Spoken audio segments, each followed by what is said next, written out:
So to some of my shiitake log fans, these are some of the mushrooms I've been getting kind of once a week, about this many.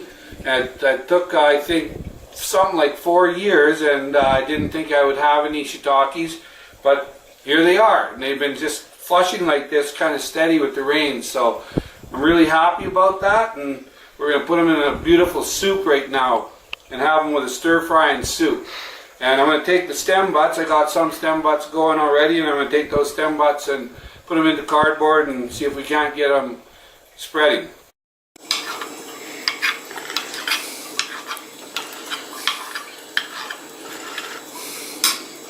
They're starting to sporulate a little bit there, even through the top. I wasn't going to walk my path today, but you should always, if you're going to put your logs, if you can, try and put them on a path you're going to walk every day. And if you're not going to save the stem butts, cut your mushrooms off. I actually cut my stem butts off. The last batch didn't take very good, so I threw them away and would start again. You're not going to get 100% success. Don't ever expect that from stem butts and cardboard, but it's an inexact science, just like anytime you plant mushrooms. It's never an exacting science, but it's always worth trying. You'll have your best luck with Pleurotus ostriatus, or at least that's how I say it. So you can see that's like just been a couple days since we harvested this many, and here we are again. They keep flushing like that as long as there's some rain. If you want to take a spore print, try and choose a mushroom like that, okay? It's that, nice young quality. You can see the very typical of shiitake, and they have a smell about them that you just, once you have them, you can't not recognize it. It's just it's the fragrance that you just, like, this is where you really want to pick them. These were a little old, but if I hadn't have gone walking my trail, I'd have missed them. So anyway, as you can tell, like, that's a lot of mushrooms for a soup. So be 4 of us eat this soup, and we'll mix it with our own fresh vegetables, bok choy and stuff, and maybe some mesclun mix. I don't know if anyone's tried that mesclun mix. It's awesome. It grows really fast, and you get all kinds of different types of radishes and all kinds of stuff, lettuces and stuff in it, and it really works great in a soup. And we usually put a noodle. So anyway, I'll make a soup for you, and then you can see my soup anyway. So there. So that's well over a pound of mushroom, I would say.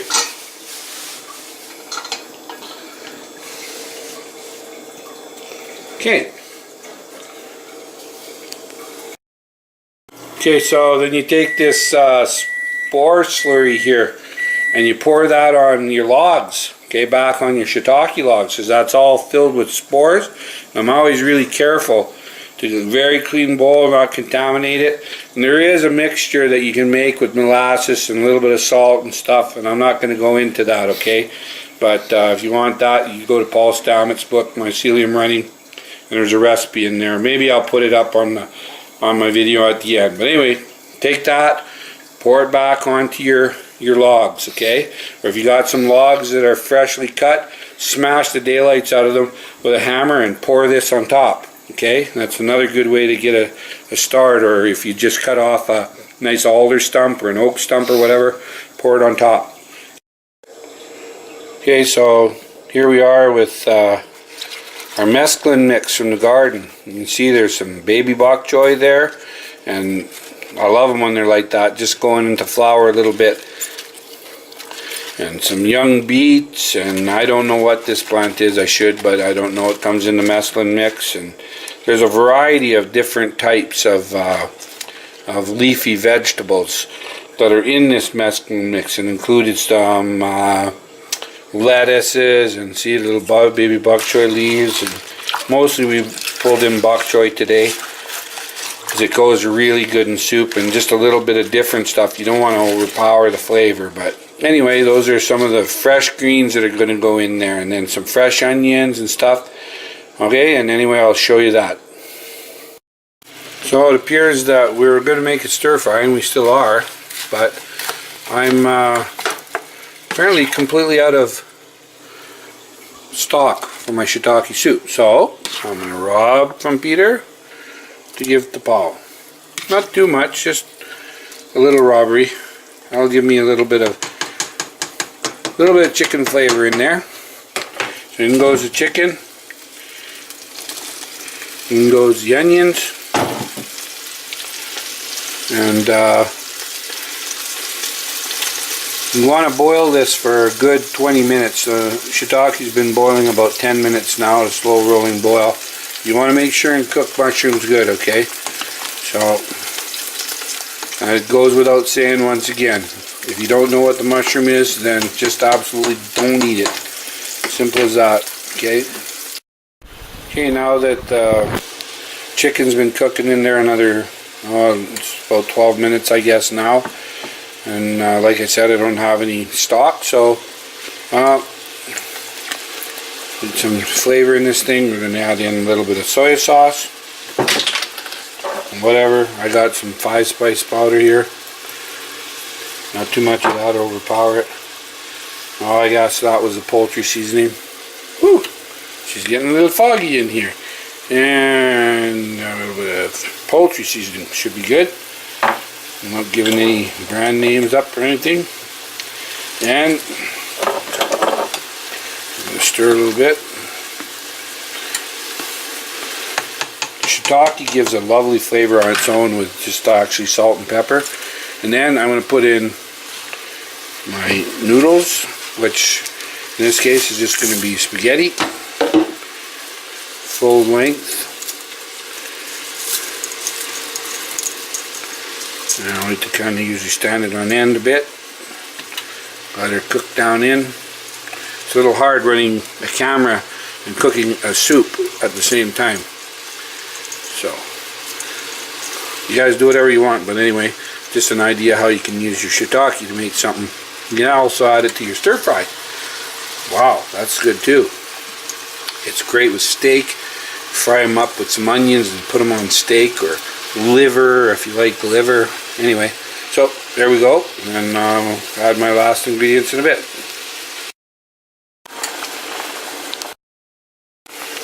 Okay, so kind of like Chinese, but a little bit different.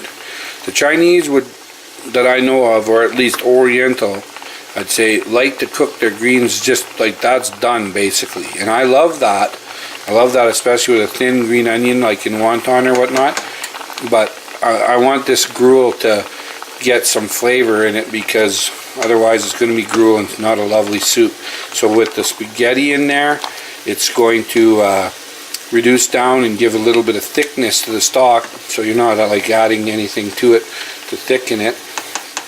And the greens are going to break down a little bit more and give a little more flavor to the stock. Of course, the greens are going to lose some flavor, but I'm not going to cook it that long. I'll cook it about another maybe 5 minutes.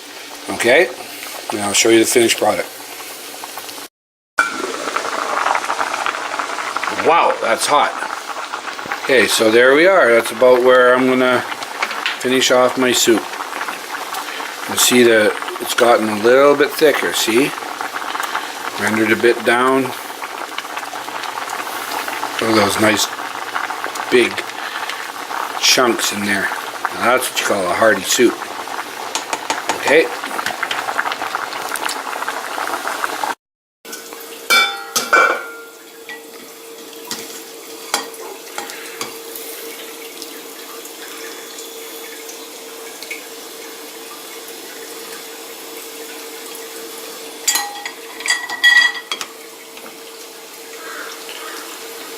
Kids, soup's on!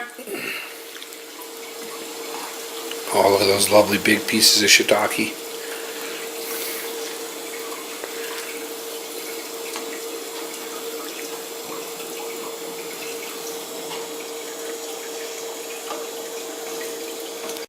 Now who could ask for a more lovely soup than that?